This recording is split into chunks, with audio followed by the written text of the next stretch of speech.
اللهم صل على سيدنا محمد یا رب صل. بسم اللہ الرحمن الرحیم. آج انشاءاللہ سورہ بقرہ کا رکوع نمبر 14 ہم انشاءاللہ پڑھیں گے. پہلے اس کا لفظی ترجمہ، مختصر گرامر ہوگی اور اس کے بعد اس کی تفسیر ہوگی انشاءاللہ. وقالت الیہود، اور کہا یہود نے. قال کہا، قالت مؤنث کا صیغہ اس لیے ہے کہ یہود ایک قوم ہے نا، تو قوم عربی میں اس کے لیے مؤنث کا لفظ بھی استعمال ہوتا ہے. وقالت الیہود، کہا یہود نے. لیست النصارى، لیسا کا معنی ہوتا ہے نہیں، یہ کئی دفعہ آ چکا ہے، اور لیست یہ مؤنث کا لفظ ہے. تو نصارہ عیسائیوں کو کہتے ہیں، یہ بھی ایک قوم ہے، تو لیسا کے بجائے لیست کا لفظ آیا. لیست النصارى علی شیء، علی کا معنی پر، شیء کا معنی کوئی چیز. یہود نے کہا کہ نصارہ کسی بھی چیز پر نہیں ہے. یہ محاورے کے طور پہ کہا جاتا ہے جب کسی کی کوئی بھی حیثیت ہی نہ ہو، سرے سے ہی باطل ہو، تو اسے کہا جاتا ہے کہ تم کسی بھی چیز پہ نہیں ہو، یعنی تمہاری کوئی حیثیت ہے ہی نہیں، تمہاری کوئی بنیاد ہی نہیں ہے. وقالت النصارى، اور نصارہ نے کہا یعنی عیسائیوں نے کہا. لیست الیہود علی شیء، یہود کا سرے سے کوئی مذہب ہے ہی نہیں. وہم یتلون الکتاب، حالانکہ یہ لوگ کتاب کی تلاوت کرتے ہیں. کذالک، اسی طرح. قال الذین، کہا ان لوگوں نے.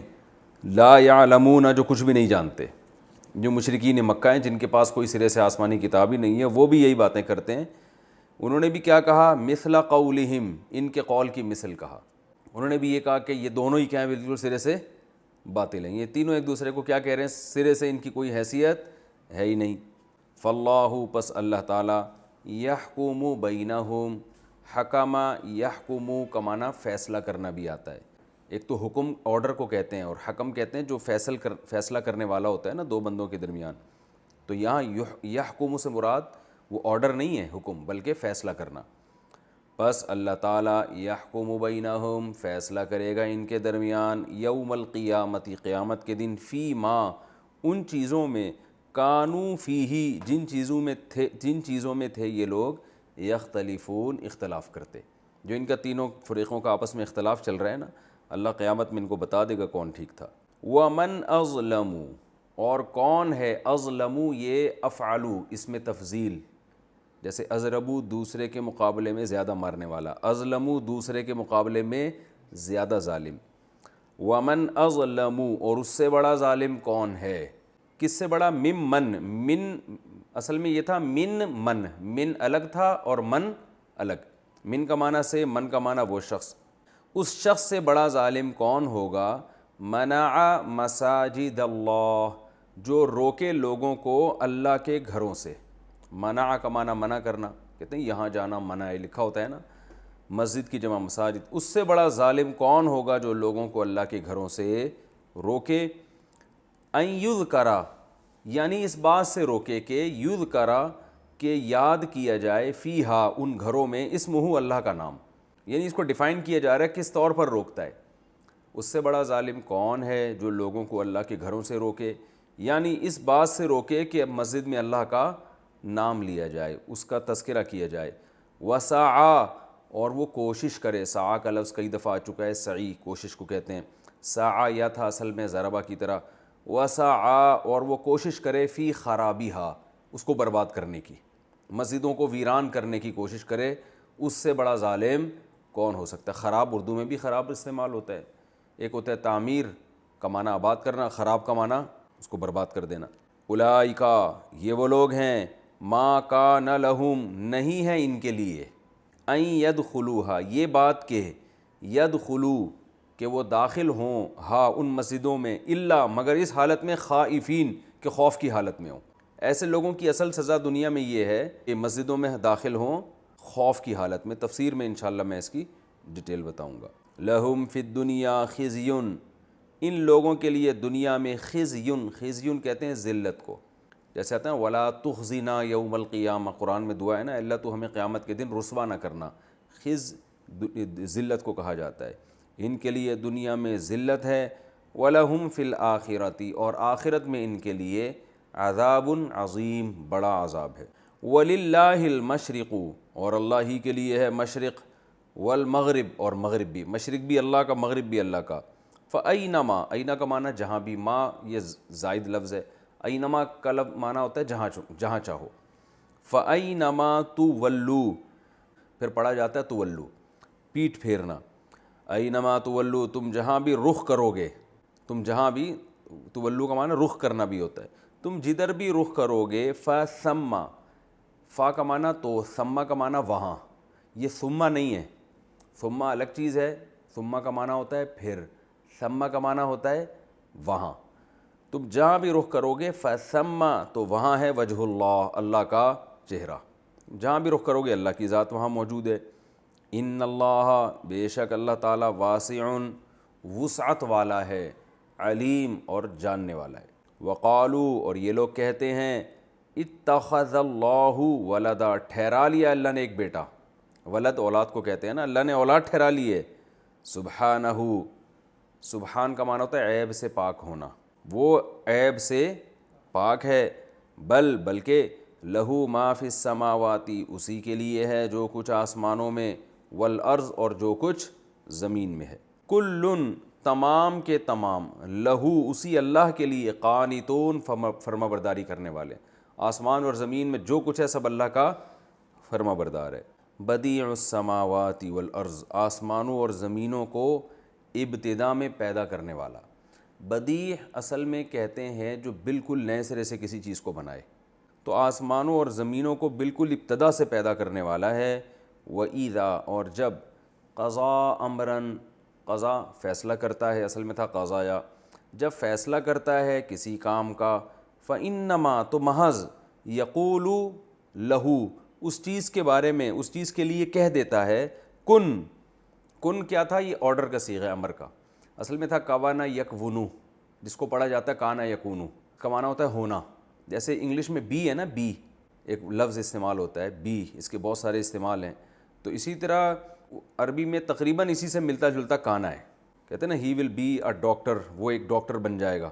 اب کوانا یکونو کا معنی ہونا، یکونو کو پڑھا جاتا ہے یکونو، اور میں نے بتایا تھا امر بنانے کا طریقہ کیا ہے، شروع کے جو یا ہے نا یا تا ہے اس کو حذف کر دیتے ہیں، تو یہ بن جائے گا کون، یکونو کو جب شروع میں یا حذف کریں گے اور آخر میں نون کو ساکن کریں گے، امر میں آخر کو ساکن بھی کیا جاتا ہے نا، تو یہ بن گیا کون، تو کون کو پڑھا جاتا ہے کن، کیونکہ اتنا لمبا کون کھینچے گا اس کو، کون تو پڑھا کیا جاتا ہے کن، کیا مطلب ہو جا، تو اللہ تعالیٰ فرماتے ہیں جب وہ کسی چیز کے بارے میں کہتا ہے کن ہو جا، فا تو کیا ہوتا ہے یکون، وہ ہو جاتی ہے، یکونو وہ کیا ہو جاتی ہے، وہ ہو جاتی ہے بس۔ وقال الذین اور کہا ان لوگوں نے، لا یعلمون جو کچھ بھی نہیں جانتے، کیا کہا انہوں نے، لولا، لولا کا مطلب ہوتا ہے کیوں نہیں، جیسے عربی میں یہ لفظ استعمال ہوتا ہے لولا تنزلوا، آپ ہمارے یہاں کیوں نہیں نازل ہوتے، جیسے حضرت عمر نے ایک موقع پر فرمایا لولا علی، علی نہ ہوتے، لولا کا معنی یہ بھی ہوتا ہے کہ اگر یہ نہ ہوتا تو یہ نہ ہوتا، اور لولا کا ایک معنی یہ بھی ہوتا ہے کہ ایسا کیوں نہیں ہو رہا، تو لولا یکلمون اللہ، اللہ ہم سے کلام کیوں نہیں کرتا، کلم یکلم تکلیماً کا معنی کلام کرنا، کہ اللہ ہم سے براہ راست کلام کیوں نہیں کرتا، او تأتینا، یہ ایسا کیوں نہیں ہوتا، تأتی عطایا یأتیو کا معنی آنا، تأتی مؤنث کا صیغہ ہے نا، کہ یا ہمارے پاس کوئی نشانی کیوں نہیں آتی، کذالک قال الذین من قبلہم، اسی طرح کہا ہے ان لوگوں نے بھی جو ان سے پہلے گزرے ہیں، کیا کہا ہے، مثل قولہم، انہی جیسی باتیں ہیں، یہ سب پرانے قصے ہیں جو اس سب کے ایک ہی جیسے پیغمبروں پہ اعتراضات ہوتے ہیں۔ تشابہت قلوبہم، سب کے دل ایک جیسے متشابہ ہیں، تشابہت تضارب یتضارب تضاربا، تشابہ یتشابہ تشابہا، متشابہ ہونا، ایک دوسرے سے ملنا جلنا، تو ایک دوسرے جیسے ان کے قلب مل چکے ہیں۔ قد بینا الآیات، ہم نے کھول کھول کے نشانیاں بیان کر دی ہیں، لقوم، ایسی قوم کے لیے، یوقنون جو یقین کرنا چاہتی ہو، جو یقین لانا چاہتی ہے، جو یقین لانا چاہیں گے ان کے لیے بہت سی نشانیاں بیان کر چکے ہیں ہم۔ انا اصل میں تھا انا نا، انا کا معنی بے شک، نا کا معنی ہم، تو یہ اس کو شارٹ کر کیا جاتا ہے انا، بے شک ہم نے، ارسلنا کا، ارسل یرسلو ارسالن، اکرم یکرم اکرامن کی طرح بھیجنا، بے شک ہم نے بھیجا ہے آپ کو، بالحق، حق کے ساتھ، بشیرن خوشخبری دینے والا بھی، بشارت سے نکلا ہے، وَنَذِيرًا اور ڈرانے والا بنا کے بھی، وَلَا تُسْأَلُوا اور آپ سے سوال نہیں کیا جائے گا، وَلَا تُسْأَلُوا اور آپ سے سوال نہیں کیا جائے گا، عن اصحاب الجحیم جحیم والوں سے، جہنم والوں کے بارے میں آپ سے سوال نہیں کیا جائے گا، وَلَن تَرْضَىٰ رضی یرضیو راضی ہونا، اور ہرگز راضی نہیں ہوں گے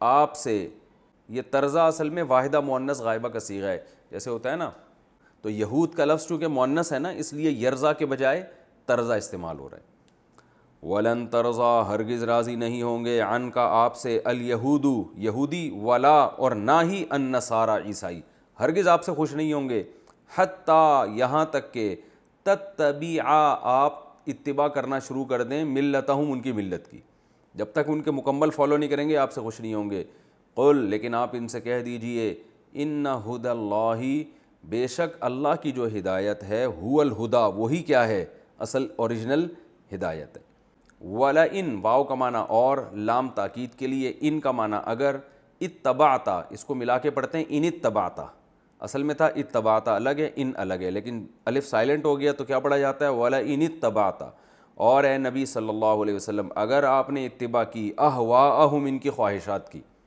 ہوا کہتے ہیں خواہش کو، کہتے ہیں نا حرص و ہوا میں مبتلا ہو گیا ہے، اہواء اس کی جمع آتی ہے، اگر آپ نے ان کی خواہشات کی پیروی کی، بعد الذی بعد اس کے کہ، جاءکا آپ کے پاس آ چکا ہے، من العلم یعنی علم، آپ کے پاس علم بھی آ گیا، اس کے باوجود آپ نے ان کی خواہشات کی پیروی کی، ما لکا نہیں ہوگا لکا آپ کے لیے، من اللہ اللہ سے، من ولی کوئی بھی دوست، ولا نصیر اور نہ کوئی مددگار ہوگا، یعنی کوئی بھی ایسا جو آپ کو اللہ کے عذاب سے بچا لے، کوئی بھی آپ کے پاس ایسا نہیں ہوگا اگر آپ نے علم آنے کے بعد بھی ان کو فالو کیا، الذین وہ لوگ، آتیناہم الکتاب جن کو ہم نے کتاب دی ہے، یتلونہ وہ تلاوت کرتے ہیں اس کتاب کی، حق تلاوتہ جیسے کہ تلاوت کا حق ہے، اولئک یؤمنون بہ یہ لوگ ہیں جو ایمان لاتے ہیں، بہ اس کتاب پر بھی، قرآن پر بھی یہی لوگ ایمان لاتے ہیں،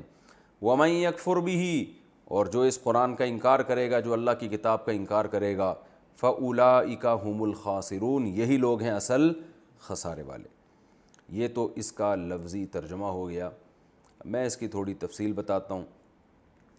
ایک دفعہ یہود و نصارہ جمع ہوئے تو ان کے جب آپس میں بحث ہوتی تھی نا تو یہ حد سے تجاوز کرتے تھے، اصولی طور پر عیسائی لوگ جو تھے وہ یہود کے مذہب کو فی نفسی ہی درست مانتے تھے، کیونکہ وہ مانتے تھے کہ تورات اللہ کی کتاب ہے، حضرت موسیٰ علیہ السلام بھی سچے پیغمبر ہیں، اور حضرت عیسیٰ علیہ السلام نے آ کے حضرت موسیٰ کی شریعت کو ختم بھی نہیں کیا تھا، بلکہ اس میں تھوڑی سی چینجنگ ہوئی ہے، باقی وہی شریعت باقی تھی۔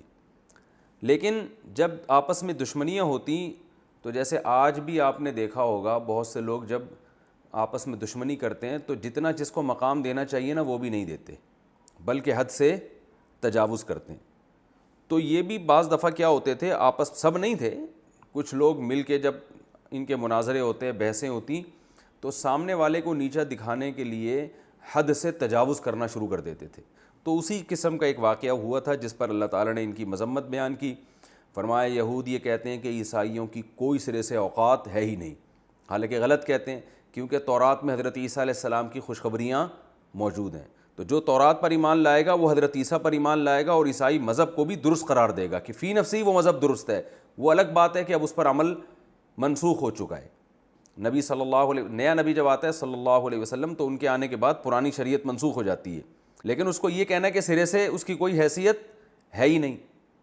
اب بھی عیسائی مذہب میں کچھ چیزیں بالکل درست ہیں، عیسائی مذہب میں جو انجیل کی تعلیمات ہیں آج بھی اس میں زنا کو حرام قرار دیا گیا ہے، اور اس میں بہت ساری باتیں ہیں جو اسلام سے میچ کرتی ہیں جو حضرت عیسیٰ کی۔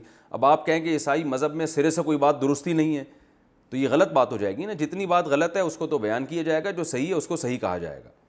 تو اللہ نے فرمایا کہ یہ لوگ آپ اتنے غالی ہیں، یہ اسلام کہاں سے قبول کریں گے، یہ تو آپس میں حد سے تجاوز کرتے ہیں، افراط و تفریط سے کام لیتے ہیں۔ تو جو اتنا غالی ہو کہ جو چیز وہ 14ویں کے چاند کی طرح دیکھ رہا ہو اس کا انکار کر رہا ہوگا، تو وہ اے نبی آپ ان لوگوں سے کیا توقعات رکھتے ہیں، وہ آپ پر کیسے ایمان لے کر آئیں گے؟ تو اللہ فرماتے ہیں یہود یہ کہتے ہیں کہ نصارہ کی کوئی حیثیت نہیں ہے، ان کی کوئی اوقات نہیں ہے، حالانکہ ان کو پتہ ہے کہ تورات میں حضرت عیسیٰ کی خوشخبریاں ہیں. وقالت النصارى، اور ضد میں آ کے عیسائی کیا کہتے ہیں؟ لیست الیہود علی شیء، یہود کی سرے سے کوئی حیثیت ہے ہی نہیں. حالانکہ عیسائی کے مذہب میں یہ بات داخل ہے کہ جتنے پہلے پیغمبر ہیں ان سب پر ایمان لانا ہے، تو یہ بھی غلو ہے.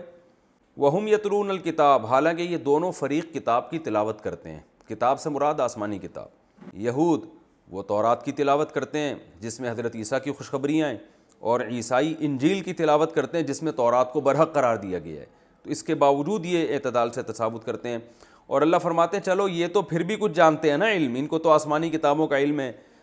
یہ جو لوگ ہیں مشرکین مکہ، جن کے پاس سرے سے کوئی آسمانی کتاب کا علم ہے ہی نہیں، وہ بھی یہاں بڑے بن جاتے ہیں اور کہتے ہیں تم دونوں بالکل سرے سے غلط ہو. حالانکہ ان کو تو پتہ ہے کہ یہ دونوں آسمانی مذاہب کے ماننے والے ہیں، پیغمبروں کے ماننے والے ہیں، اور پیغمبروں کے واقعات تو ان سے یہ سنا کرتے تھے. یہ تو ہمیشہ ان کو اپنے آپ سے زیادہ پڑھا لکھا مانتے تھے. لیکن ضد میں آ کے یہ بھی کیا کرتے ہیں، بت پرست لوگ بھی سرے سے ان کا انکار کر دیتے ہیں. حالانکہ ان کے پاس تو مشرکین کے پاس تو ککھ بھی نہیں ہے، صحیح ہے نا، کوئی کتاب ہی نہیں ہے سرے سے. تو اللہ فرماتے ہیں کذالک قال الذین، اسی طرح وہ لوگ بھی ایسی بات کی انہوں نے، لا یعلمون، جنہیں سرے سے کوئی علم ہے ہی نہیں. انہوں نے بھی کیا کہا، مثل قولہم، یعنی یہود و نصارہ جیسا قول، کہ تمہاری دونوں کی کوئی حیثیت سرے سے ہے ہی نہیں. تو اللہ فرماتے ہیں ان کو بولنے دیں، اس طرح کی یہ باتیں کرتے ہیں. لیکن فاللہ یحکم بینہم، ایک دن آئے گا کہ اللہ ان کے درمیان فیصلہ کرے گا قیامت کے دن ان باتوں میں جن میں یہ اختلاف کر. اللہ دودھ کا دودھ اور پانی کا پانی کر دے گا. تو یہ بتانے سے مقصد ہے افراط و تفریط، کہ یہ غلو کا شکار ہیں لوگ، اور جو غلو کا شکار لوگ ہوتے ہیں ان کے لیے ہدایت پر آنا مشکل ہوتا ہے. پھر ایک اور چیز اللہ نے بیان کی، اس سے بڑا ظالم کون ہوگا جو لوگوں کو مسجدوں میں آنے سے روکے. اب مفسرین نے اس آیت کا مصداق مختلف واقعات بیان کی ہیں کہ کس واقعے کی طرف اشارہ ہے اس میں. بعض حضرات کی رائے یہ ہے کہ سورہ بنی اسرائیل کے شروع میں اللہ تعالیٰ نے جو یعنی کچھ اس کی تفصیل وہاں پر انشاءاللہ آئے گی کہ یہود نے جو ہے نا شام پہ قبضہ کیا تھا، اور بیت المقدس پہ عیسائیوں سے بیت المقدس جب چھینا تھا تو وہاں بہت زیادہ قتل و غارت کی تھی. تیتس نام تھا اس بادشاہ کا. اور اس کا بنی اسرائیل کے جب پہلا رکوع ہوگا اس میں انشاءاللہ اس کی میں تفسیر بیان کروں گا. تو اس وقت بہت زیادہ قتل و غارت کیا کیونکہ انہوں نے عیسائیوں سے مسجد اقصیٰ کو چھینا تھا اس وقت اور کہا تھا یہ ہمارا قبلہ ہے. تو اتنا زیادہ قتل و غارت اور اتنا خوف و ہراس ہوا کہ مسجد اقصیٰ میں نماز بند ہو گئی. تو بعض علماء کی رائے یہ کہ اس کے بارے میں ہے کہ بھلا اس سے بڑا ظالم کون ہو سکتا ہے جو لوگوں کو مسجدوں میں آنے سے روکے اور خاص طور پہ مسجد اقصیٰ کو بند کروانے کا ذریعہ بنے. اور آج بھی دیکھو وہ یہی کچھ کر رہے ہیں.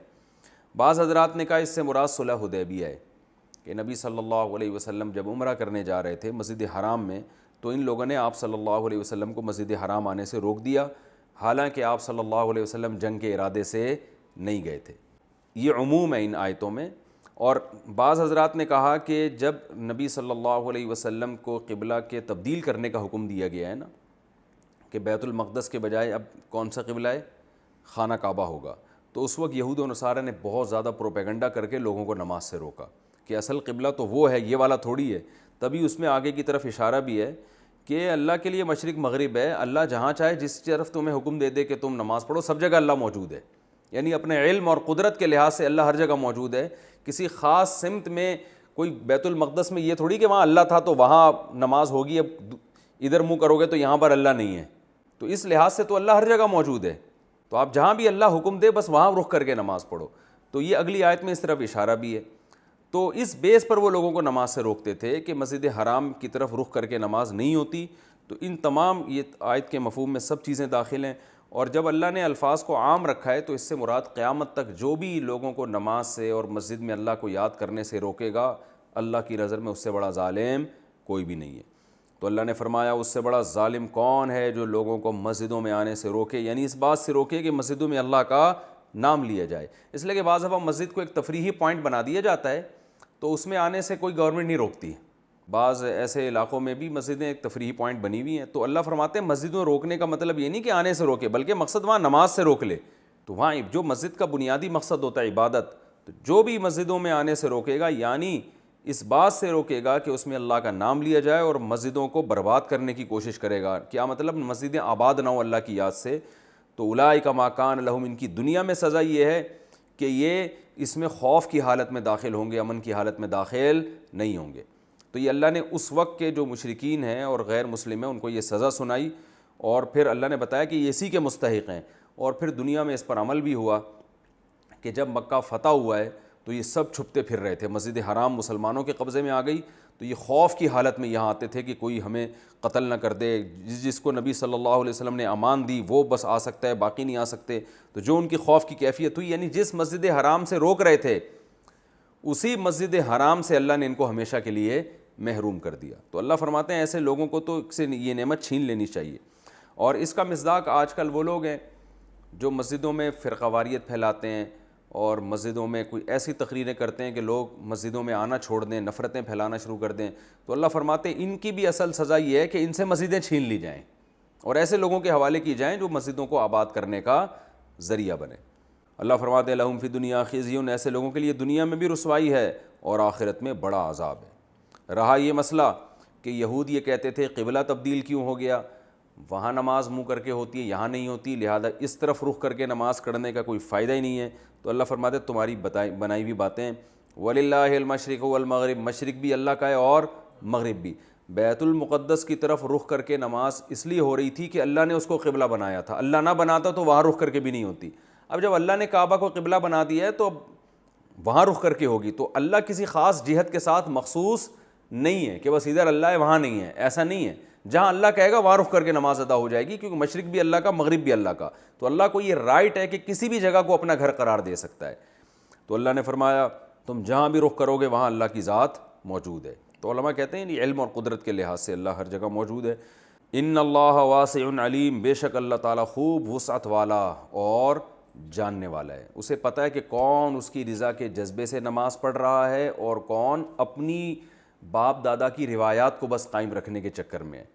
تو جو اللہ کو راضی کرنے کے لیے نماز پڑھے گا 100 بار بھی اللہ قبلہ تبدیل کرے وہ 100 بار قبلہ تبدیل کر دے گا۔ فقہاء نے یہاں ایک بڑا دلچسپ مسئلہ بیان کیا ہے کہ اگر ایک آدمی جنگل میں ہے اور اسے کچھ بھی پتہ نہیں چل رہا کہ قبلہ کدھر ہے، تو جب نماز کا وقت آئے گا وہ تحری کرے گا۔ تحری کا مطلب غور کرے گا یار کہاں ہو سکتا ہے، اب سورج بھی نظر نہیں آ رہا، اس کو بادل آئے ہوئے ہیں آسمان پہ۔ تو علماء کہتے ہیں کہ جب وہ نماز پڑھے گا نا تو جدھر اس کا مائنڈ جا رہا ہے ادھر رخ کر کے نماز شروع کر دے، کیونکہ اب اس کے بس میں اس کے علاوہ کچھ بھی نہیں ہے۔ اب اس کا مائنڈ اگر چینج ہو گیا نا کہ یار میرا خیال ہے میں غلط سمت میں کھڑا ہوا ہوں، بلکہ قبلہ تو لیفٹ سائڈ پر ہے، تو نماز کے دوران ہی گھوم جائے وہ۔ پھر اس کا مائنڈ چینج ہوا نہیں یار مجھے لگتا ہے کہ رائٹ سائڈ پہ ہے، تو نماز کے دوران ہی رائٹ پہ ہو جائے، تو چاروں سمتوں میں 2 رکعتیں مکمل کرے گا لیکن نماز اس کی ادا ہو جائے گی۔ اور اسی آیت سے علماء نے استدلال کیا ہے کہ بھائی اس کے بس میں جو تھا وہ اس نے کر لیا، تو اب 4 اپوزٹ سمت میں بھی نماز پڑھے گا، نماز ہو جائے گی۔ بلکہ اس سے بھی زیادہ عجیب مسئلہ فقہاء نے بیان کیا ہے اسی آیت کی روشنی میں کہ اگر 5 آدمی جمع ہیں جنگل میں اور نماز کا ٹائم ہے، ان کو سمجھ میں ہی نہیں آ رہا قبلہ کدھر ہے، اب ایک نے امام بننا ہے، دوسرے اس کے مقتدی ہیں۔ امام کا خیال ہے کہ قبلہ ادھر ہے تو امام امامت کرے گا اور اس طرف رخ کرے گا، مقتدی کا خیال ہے کہ قبلہ ادھر ہے، مقتدی اس کے پیچھے نماز کی نیت کرے گا لیکن یہ ادھر رخ کر کے نماز پڑھے گا۔ یہ عجیب سی جماعت ہوگی کہ ایک مقتدی کا رخ ادھر ہے، ایک کا رخ ادھر ہے، ایک کا رخ ادھر ہے۔ البتہ فقہاء کہتے ہیں کہ ایک مقتدی کی رائے یہ ہے کہ جہاں امام کا رخ ہے نا قبلہ بالکل اپوزٹ سائڈ پر ہے، تو وہ پھر اپنی نماز پڑھے گا، وہ امام کے پیچھے نہیں پڑھے گا۔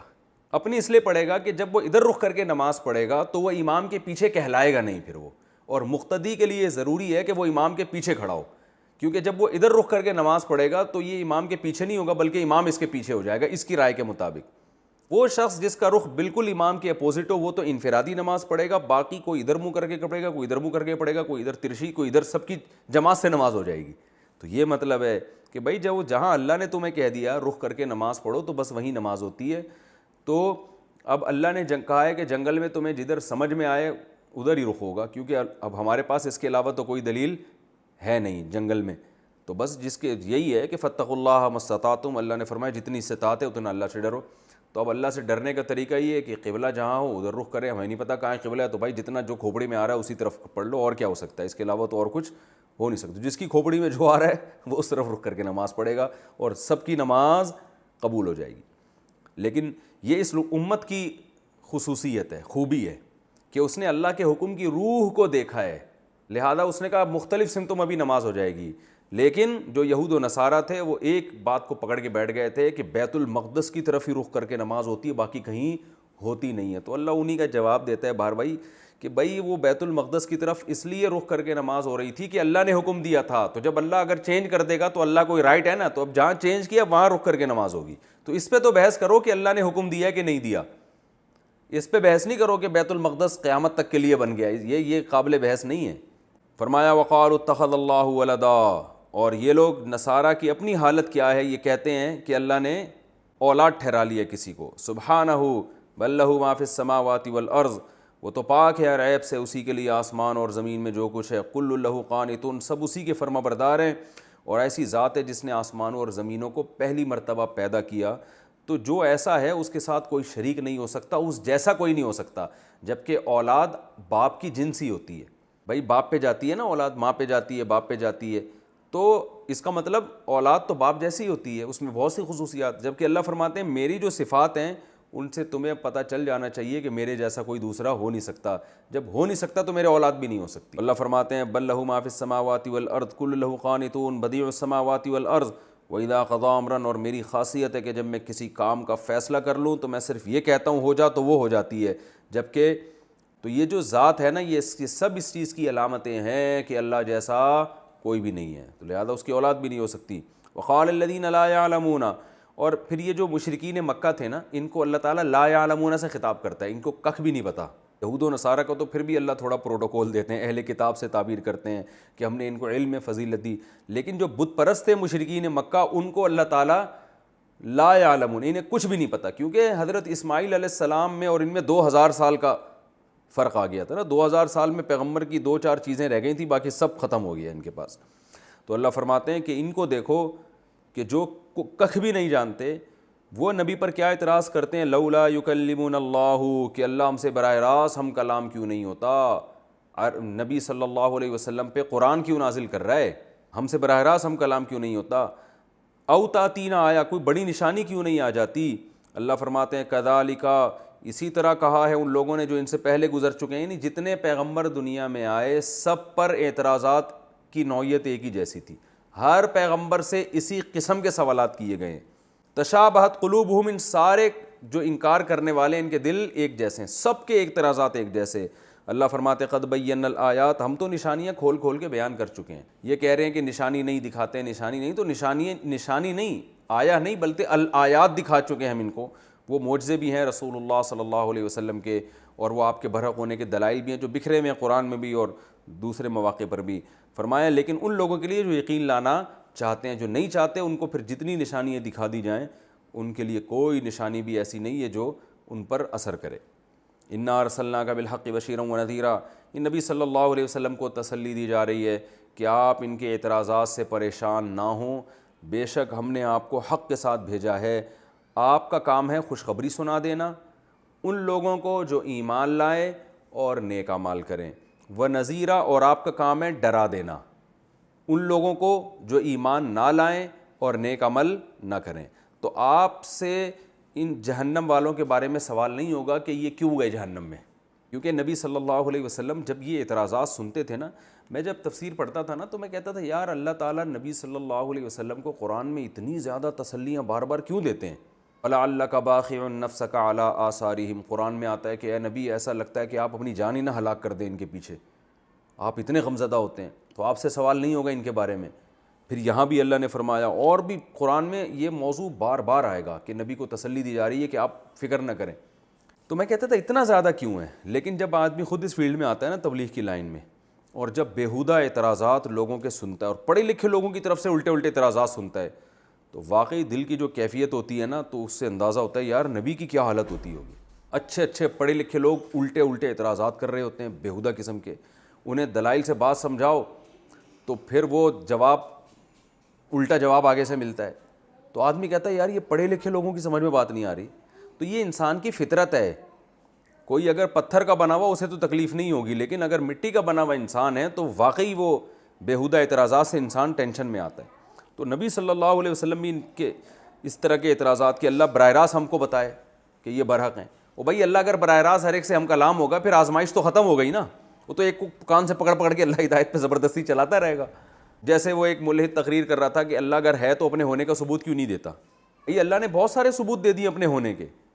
اب یہ کہ اللہ زمین پہ اتر کے بتایا میں ہوں, تو پھر تو آزمائش ہی ختم ہو گئی نا. پھر تو ایمان لانے والوں میں اور نہ لانے والوں میں, وہ تو آخرت میں سبھی ایمان لے آئیں گے جنت اور جہنم کو دیکھ کر. تو یہ کیسا بےہوتر اعتراض ہے؟ تو اللہ تو ہونے کا ثبوت دیتا ہے, مگر وہ ثبوت میں غور کرنا پڑتا ہے.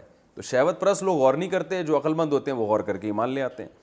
تو اس طرح کے اعتراضات اتنے زیادہ ہوتے تھے, تو اللہ نے فرمایا اے نبی ہم نے آپ کو حق کے ساتھ بھیجا ہے, آپ کا کام ہے پیغام پہنچا دینا. آپ کا کام صرف اور صرف کیا ہے؟ پیغام پہنچا دینا.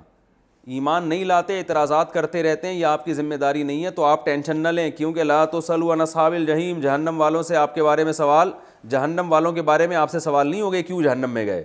آپ سے صرف یہ سوال ہوگا آپ نے میرا پیغام ان تک پہنچایا کہ نہیں پہنچایا. اب ایمان لائیں نہ لائیں یہ آپ کا مسئلہ نہیں ہے. اور ایک اور تسلی کی بات کی کہ یہ جو یہود و نصارہ اعتراضات کر کر کے قبلہ تبدیل ہو گیا, تو یہ کیوں ہو گیا, تو یہ کیوں ہو گیا, یہ اتنا زیادہ انہوں نے جو آپ کو ٹینشن دی ہوئی ہے, تو آپ یہ نہ سمجھیں کہ ان کی باتیں آپ مان لیں گے تو یہ خوش ہو جائیں گے آپ سے. یہ بھی ایک تسلی کی بات ہے نا, کہ فرمایا کہ لن ترضی عنک الیہود ولا النصارى, یہ اس وقت تک خوش نہیں ہوں گے جب تک ان کو پورا مکمل فالو نہیں کریں گے. یہ آدھے پہ بھی راضی نہیں ہونے والے. اور ظاہر ہے آپ نے ان کو مکمل فالو کرنا نہیں ہے, تو ان کو اپنے حال پہ چھوڑ دیں, بس اللہ کا پیغام پہنچاتے رہیں. اور آپ ان کو واضح بتا دیں ان ھدی اللہ ھو الھدی, ہدایت وہ ہے جو اللہ کی طرف سے ہو. تمہارے کہنے سے سیدھا راستہ متعین نہیں ہوتا, جو جس راستے کو اللہ کہے گا وہ ہے. اور آگے نبی صلی اللہ علیہ وسلم کو بھی اللہ نے تنبیہ فرمائی کہ اگر آپ نے ان کی خواہشات کی اتباع کی, آپ کے پاس حالانکہ علم بھی آ چکا ہے, دلائل بھی آ چکے ہیں اسلام کے برحق ہونے کے, تو اگر آپ نے ان کے دباؤ میں آ کے, ان کی جو آپ کو یہ ٹارچر کر رہے ہیں ذہنی طور پر, ان کو فالو کرنا شروع کر دیا, تو آپ بھی یاد رکھیں آپ کا اللہ کی طرف سے کوئی دوست اور مددگار نہیں ہوگا. یہ اس لیے بتایا گیا ان لوگوں کو مایوس کرنے کے لیے.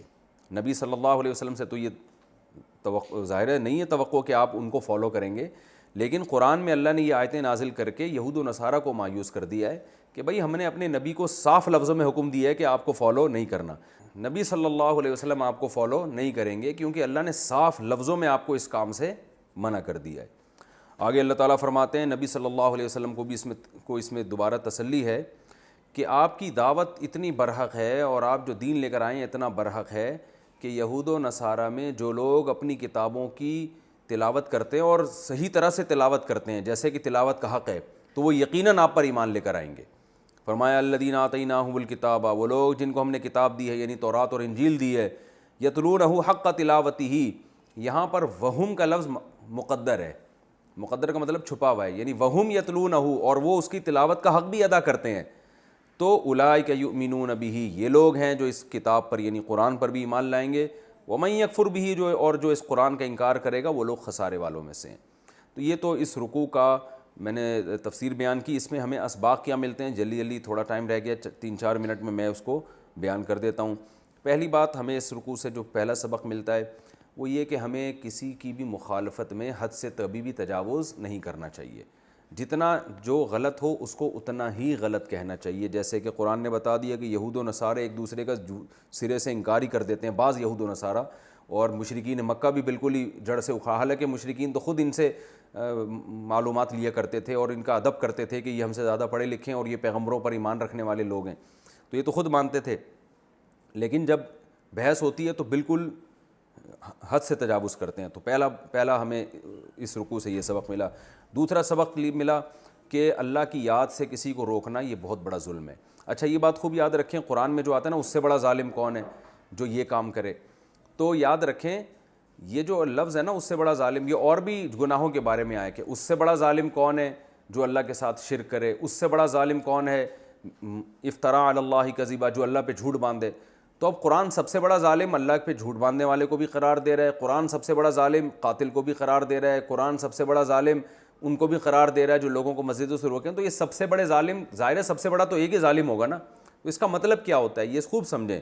جب بھی قرآن کہتے ہیں نا اس سے بڑا ظالم کون ہوگا, تو آگے جو برائی بیان ہوتی ہے نا اس برائی کی نوعیت میں سب سے بڑا ظالم یہ ہے. مثال کے طور پر قرآن کہہ رہا ہے اس سے بڑا ظالم کون ہے جو لوگوں کو مسجدوں میں آنے سے روکے, تو پتہ چلا روکنا ایک عمل ہے. تو روکنے کا عمل جہاں بھی ہوگا تو روکنا جب بھی برا ہوگا تو سب سے برا مسجد سے روکنا ہوگا. لوگ روک سکتے ہیں آپ کو آپ کے والدین کے گھر جانے سے, لوگ روک سکتے ہیں آپ کو کاروبار سے روک سکتے ہیں, لوگ آپ کو علاج معالجے سے روک سکتے ہیں, تو یہ سب ظالم ہیں. لیکن سب سے بڑا ظالم وہ ہے جو آپ کو اللہ کی یاد سے روکے. تو یہ مطلب ہے. اسی طرح قرآن میں آتا ہے اس سے بڑا ظالم کون ہے؟ جو اللہ پہ جھوٹ باندھے. کیا مطلب؟ جھوٹ باندھنا کسی پر یہ ایک ظلم ہے. تو ان میں سب سے بڑا ظالم وہ ہوگا اس نوعیت میں جو اللہ پہ باقاعدہ جھوٹ باندھنا شروع کر دے. اور واقعی کسی اور پہ جھوٹ باندھنا اتنا بڑا ظلم نہیں جتنا اللہ پہ جھوٹ باندھنا. تو مطلب کیا ہوتا ہے؟ سب سے بڑا ظالم جو جرم آگے بیان ہو رہا ہے اس قسم کے جرائم میں سب سے بڑا جرم یہ ہے. یہ مطلب ہوتا ہے اس قسم کی آیتوں کا.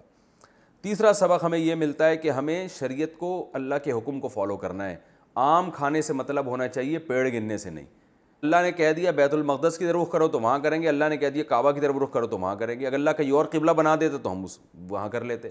تو یہ جو آج کل لوگ جو ہے نا شریعت کے حکم کو فالو نہیں کر رہے ہوتے بلکہ اپنے مزاج کو داخل کیا ہوا ہوتا ہے دین میں. ایک صاحب نے تیمم سے نماز پڑھی, ایک ہفتہ مجبوری تھی, شریعت نے اجازت دی تھی, تو انہوں نے کہا یار اس سے تو مزہ ہی نہیں آ رہا نماز پڑھنے.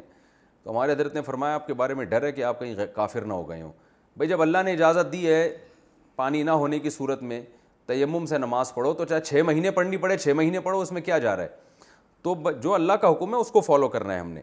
اور یہ بھی ہمیں یہ پتہ چلتا ہے کہ جو نبی کو تسلی دی ہے کہ ارسلناک بالحق بشیرا و نذیرا, کہ جو بھی مبلغ ہوگا اس کو لوگوں کی طرف سے الٹی سیدھی صلواتیں سننے کو ملیں گی, الٹے سیدھے اعتراضات ہوں گے. تو ہم نے مایوس نہیں ہونا کیونکہ ہمارا اجر اللہ نے ہمیں دینا ہے, پبلک نے نہیں دینا. تو جب اللہ نے دینا تو قیامت میں اللہ اجر دے دے گا. یہ ایمان لائیں نہ لائیں, آپ کی بات مانیں نہ مانیں, آپ نے اپنا فرض ادا کرنا ہے. یہ بھی ہمیں اس آیت سے پتہ چلتا ہے. اور یہ بھی پتہ چلتا ہے کہ الذین آتیناہم الکتاب یتلونہ حق تلاوتہ, اللہ فرماتے ہیں جن کو ہم نے تورات اور انجیل دی جو صحیح طرح سے تلاوت کرتے ہیں, حق ادا کرتے ہیں, وہ تو ایمان لائیں گے, باقی نہیں لائیں گے. پتہ چلا کہ بھئی اللہ کی کتابیں تلاوت کرنے کے بھی 2 طریقے ہیں, ایک تلاوت کا حق ادا کرنا اور ایک ایسے ہی سرسری گزار دینا سر پہ سے. تو ہم اپنے بارے میں غور کریں کہ ہم تلاوت کا حق ادا کرتے ہیں کہ نہیں کرتے ہیں. ہمارے پاس تو قرآن ہے تو ہمیں بھی تلاوت کا حق ادا کرنا چاہیے. اور حق ادا کرنا کسے کہتے ہیں؟ خشوع و خضوع کے ساتھ, تجوید کے ساتھ, پھر اس کی تفسیر آپ کے ذہن میں ہو, پھر اس کا مفہوم آپ کے ذہن میں ہو, اور پھر اس پر عمل کرنے کا جذبہ ہو. یہ تمام چیزیں جب تلاوت قرآن سے ملیں گی تو آپ کے لیے حق کے راستے کھلتے چلے جائیں گے. اللہ تعالی ہم سب کو سمجھنے کی, عمل کرنے کی توفیق عطا فرمائے.